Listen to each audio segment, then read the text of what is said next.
Now, staying on this story and for more analysis, we're joined by Vincent Hiribarren, a Nigeria specialist from King's College London. Thank you very much for joining us this evening.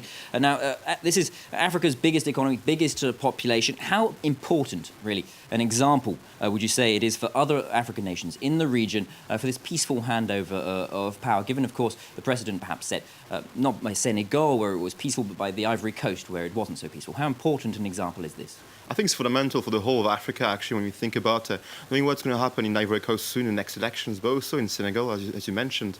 Knowing that Nigeria is the most powerful country in the region, despite the fact we've got Boko Haram, I think it's very important to know that you can hand over power if you're an incumbent president and give it to the next president who's been democratically elected. So, yes, very important. Okay. Buhari served as a military dictator 30 or so years ago. Really, the main challenges are corruption, endemic corruption, security threats such as Boko Haram. Is a hardline candidate really what electors were looking for? Is that what he still is? Has he changed? That's actually how he sold himself. Actually, he said, "I'm going to fight against indiscipline again. I'm going to fight against corruption again. I used to be a general. I'm retired now. Yes, but I'm going to make the Nigerian army work.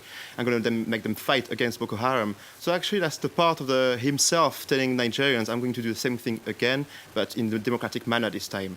So he's not a general who took power after a coup. This time he was democratically elected, and he's going to fight against corruption with all the powers the Nigerians gave him yesterday. Realistically, though, do you really believe that he has changed from 30 years ago? Is he a democratic president, or is he going to be?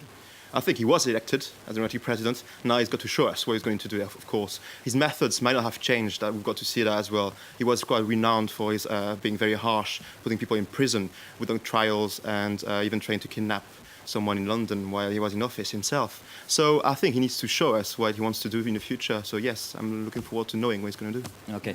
Given, of course, the huge challenges for Buhari when he takes office later this year in May, how important really is it for his supporters, but also the supporters of Goodluck Jonathan, that Jonathan has conceded defeat so rapidly and so simply?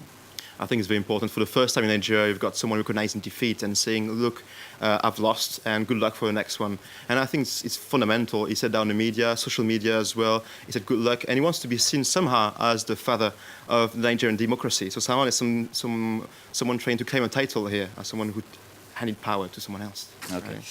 Right. Vincent Hiribarren of King's College London, thank you very much for your analysis.